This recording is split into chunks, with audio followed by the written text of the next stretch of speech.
And we are now cutting live across to Prime Minister Narendra Modi, who is speaking at 136th episode of his monthly address to the nation.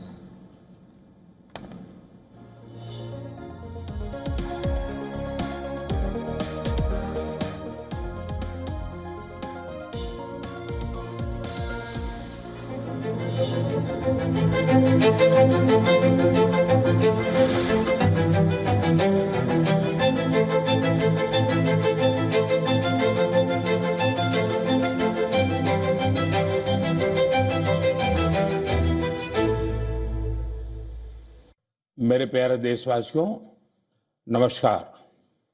हमारे जीवन में कुछ तारीखें ऐसी होती हैं जिन्हें याद रखने के लिए कैलेंडर देखने की जरूरत नहीं पड़ती। आज 26 जुलाई ऐसी ही एक तारीख है। आज कारगिल विजय दिवस है। ये दिन हमें गर्व से भर देता है। ये दिन हमें अपने वीर जवानों के अद्भुत साहस की याद दिलाता है। कारगिल की ऊंची ऊंची चोटियां, कठिन मौसम, दुश्मन की चुनौती, हर परिस्थिति हमारे सैनिकों के सामने थी, लेकिन उनका हौसला हर चुनौती से बड़ा था। उन्होंने मां भारती की रक्षा के लिए अपना सर्वस्व अर्पित कर दिया। आज कारगिल विजय दिवस पर मैं सभी वीर शहीदों और वीर सैनिकों को श्रद्धापूर्वक नमन करता हूं। साथियों, आज का भारत अपने वीरों को सिर्फ याद ही नहीं करता, बल्कि नई पीढ़ी तक उनकी गाथा भी पहुंचाता है। इसी भावना से इस वर्ष एक विशेष शौर्य विजय यात्रा निकाली गई है। 14 जुलाई को दिल्ली के नेशनल वॉर मेमोरियल से शुरू हुई यह मोटरसाइकिल यात्रा द्रास के करगिल वॉर मेमोरियल तक पहुंचेगी। इसका संदेश है one ride, one nation, one salute. ये यात्रा हमें याद दिलाती है कि राष्ट्र के लिए दिया गया बलिदान कभी भुलाया नहीं जा सकता। साथियों, आज भारत अपने सैनिकों के साहस के साथ साथ अपनी तकनीकी क्षमता को भी लगातार मजबूत कर रहा है। कुछ दिन पहले भारतीय नौसेना में आईएनएस महेंद्रगिरी शामिल किया गया। यह आधुनिक जंगी जहाज भारत में ही डिजाइन किया गया है, भारत में ही बना है। इसमें 75% से अधिक स्वदेशी सामग्री का उपयोग हुआ है। यह आत्मनिर्भर भारत की बढ़ती शक्ति का प्रतीक है। इसी महीने डीआरडीओ ने Pinaka long range guided rocket का भी सफल परीक्षण किया। इस सफलता के पीछे हमारे वैज्ञानिकों और इंजीनियरों का सामूहिक परिश्रम है। 2-3 दिन पूर्व ही डीआरडीओ ने कुशा मिसाइल का भी सफल परीक्षण किया है। साथियों, आज रक्षा उत्पादन हो, रक्षा निर्यात हो या मित्र देशों के साथ राजनीतिक सहयोग, भारत लगातार नई ऊंचाइयों की ओर बढ़ रहा है। इस महीने की शुरुआत में मैं इंडोनेशिया में था, जहां ब्रह्मोस और अस्त्र मिसाइलों के लिए एक बड़ा समझौता हुआ है। दुनिया का भरोसा भारत के रक्षा उपकरणों और तकनीक पर बढ़ रहा है। आइए इस करगिल विजय दिवस पर हम अपने अमर शहीदों को नमन करें और एक सुरक्षित, सक्षम और आत्मनिर्भर भारत के निर्माण का अपना संकल्प और मजबूत करें। मेरे प्यारे देशवासियों, मन की बात के पिछले एपिसोड में मैंने आपसे कैच द रेन अभियान की चर्चा की थी। मैंने आग्रह किया था कि बारिश की हर बूंद को सहेजने के इस अभियान को जन आंदोलन बनाएं। कैच द रेन का संदेश बहुत सीधा है। जहां बारिश गिरे, जब बारिश गिरे, पानी को वहीं सहेजिए। इसलिए 4 जुलाई से देश भर में एक विशेष अभियान भी चलाया जा रहा है।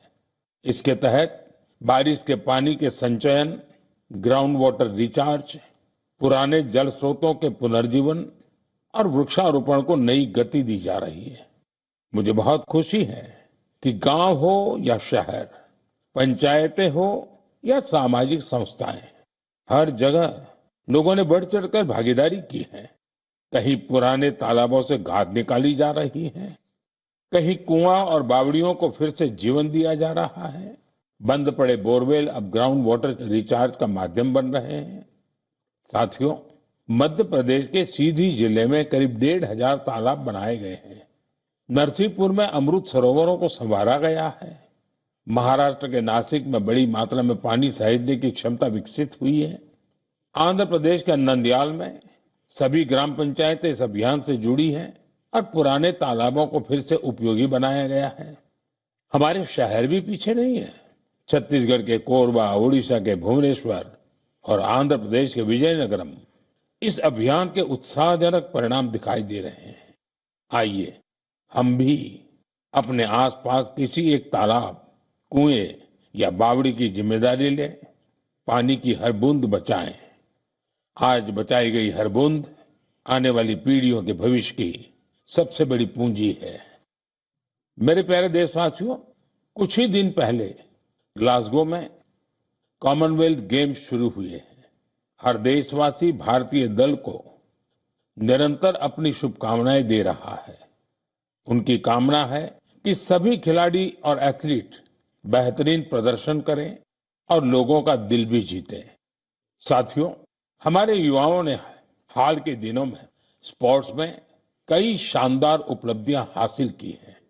पीवी सिंधु बैडमिंटन में जापान ओपन का खिताब जीतने वाली पहली भारतीय बन गई हैं।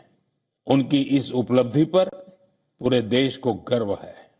भारतीय महिला क्रिकेट टीम ने भी लंदन में लॉर्ड्स स्टेडियम में अपना पहला टेस्ट मैच जीता है। यह एक ऐतिहासिक जीत है। हमारी टीम ने 270 रनों के बड़े अंतर से यह मुकाबला जीता। लेकिन बात सिर्फ इतनी सी नहीं है। लॉर्ड्स के लंबे इतिहास में यह महिलाओं की टीम का पहला टेस्ट मैच था। 1983 में इसी मैदान पर भारत ने अपना पहला क्रिकेट विश्व कप जीता था। अब हमारी नारी शक्ति ने यहां देश का नाम रोशन किया है। साथियों, कुछ छोटे प्रयास ऐसे भी होते हैं जो बहुत मायने रखते हैं। मुझे केरलम में एर्नाकुलम के साउथ चित्तूर में स्पोर्ट्स के ऐसे ही एक प्रयास के बारे में पता चला है। वहां के एक स्कूल में संस्कृत क्लब है। यहाँ के टीचर अभिलाष जी बड़े अनूठे तरीके से संस्कृत को लोकप्रिय बना रहे हैं। इस प्रोजेक्ट को अक्षर कंदुक नाम दिया गया है। इसमें संस्कृत के अक्षरों को फुटबॉल में इस्तेमाल होने वाले शब्दों से जोड़कर आसान तरीके से समझाया जाता है। इससे सीखने में आनंद मिलता है, साथ ही खेलों से लोगों का जुड़ाव भी बढ़ता है। मेरे प्यारे देशवासियों, पिछले रविवार विक्रम-1 इसके सफल लॉन्च से हर देशवासी गौरव से भरा हुआ है। हम सभी भारतीय स्पेस सेक्टर के इस ऐतिहासिक क्षण के साक्षी बने। ये प्राइवेट सेक्टर द्वारा विकसित भारत का पहला रॉकेट है। हमारे युवा इनोवेटर्स ने वो कर दिखाया जिसकी कल्पना तक मुश्किल थी। उन्होंने गजब की स्किल, पैशन और पेशेंस दिखाया। लंबे समय तक हमारा स्पेस सेक्टर निजी क्षेत्र के लिए बंद रहा था। इस सेक्टर में रुचि रखने वाले काफी युवाओं को अपनी प्रतिभा दिखाने का अवसर नहीं मिल पा रहा था। युवा हित को देखते हुए हमने स्पेस सेक्टर को प्राइवेट सेक्टर के लिए खोला। आज इसका परिणाम दुनिया देख रही है। साथियों, हमारे युवा साथी साइंस में भी भारत का मस्तक ऊंचा कर रहे हैं। साइंस ओलंपियाड्स दुनिया के सबसे महत्वपूर्ण कंपटीशन में से एक है। इनमें बड़ी संख्या में स्टूडेंट्स हिस्सा लेते हैं। इस महीने फिजिक्स, केमिस्ट्री, बायोलॉजी और मैथमेटिक्स के ओलंपियाड हुए। इन कॉम्पिटिशन्स में भारतीय दल का प्रदर्शन शानदार रहा। फिजिक्स ओलंपियाड में हमारे सभी 5 स्टूडेंट्स ने गोल्ड मेडल जीते और भारत ने पहली रैंक हासिल की। पिछले एक दशक में हुए हर फिजिक्स ओलंपियाड में हमारे देश के स्टूडेंट्स ने गोल्ड या सिल्वर मेडल जरूर जीता है। केमिस्ट्री ओलंपियाड में भी हमारे सभी स्टूडेंट्स ने गोल्ड मेडल जीता। यह अब तक की बेस्ट परफॉर्मेंस रही है। बायोलॉजी ओलंपियाड में भी हमारे सभी स्टूडेंट्स ने मेडल जीते। इनमें एक गोल्ड मेडल भी शामिल है। वहीं मैथमेटिक्स ओलंपियाड में हमारे स्टूडेंट्स ने 2 गोल्ड और 4 सिल्वर मेडल्स अपने नाम किए। मुझे देश की युवा शक्ति पर बहुत गर्व है। यह देखकर खुशी होती है कि भारत में ओलंपियाड्स और हैकेथॉन्स का कल्चर निरंतर बढ़ रहा है।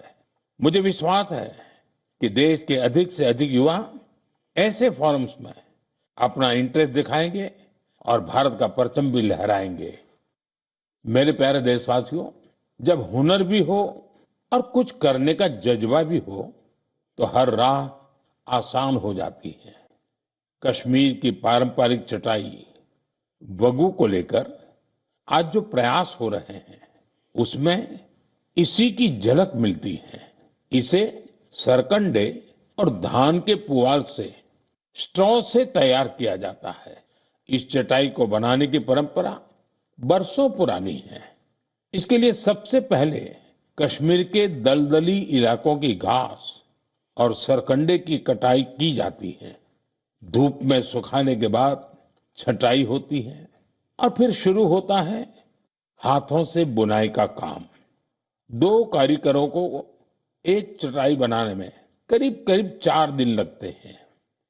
यह चटाई अनूठी भी है और इको फ्रेंडली भी है। एक बड़ी खासियत यह है कि आपको गर्मियों में इससे ठंडक मिलेगी और सर्दियों में गर्माहट। पहले यह कश्मीर के हर घर में दिखती थी, लेकिन पिछले कुछ वर्षों में इसका उपयोग कम होने लगा था। ऐसे में श्रीनगर के गुलाम हुसैन जी और उनकी बेटी तंजिला जी ने एक संकल्प लिया। दोनों वगू क्राफ्ट की परंपरा को एक नया जीवन देने में जुट गए। गुलाम हुसैन जी बहुत ही साधारण परिवार से आते हैं। उन्होंने इस काम में कई तरह की चुनौतियां भी आई, लेकिन वगू के संरक्षण का उनका संकल्प अडिग था। देखते ही देखते उनके इस प्रयास से बहुत सारे लोग जुड़ते चले गए। गुलाम हुसैन जी ने इस कौशल को खूब बढ़ाया। अपने मिशन में उन्हें स्थानीय स्तर पर सरकारी सहयोग भी मिला। आज तेजी से लोकप्रिय हो रहा वगू देश के अन्य हिस्सों में भी पहुंच रहा है।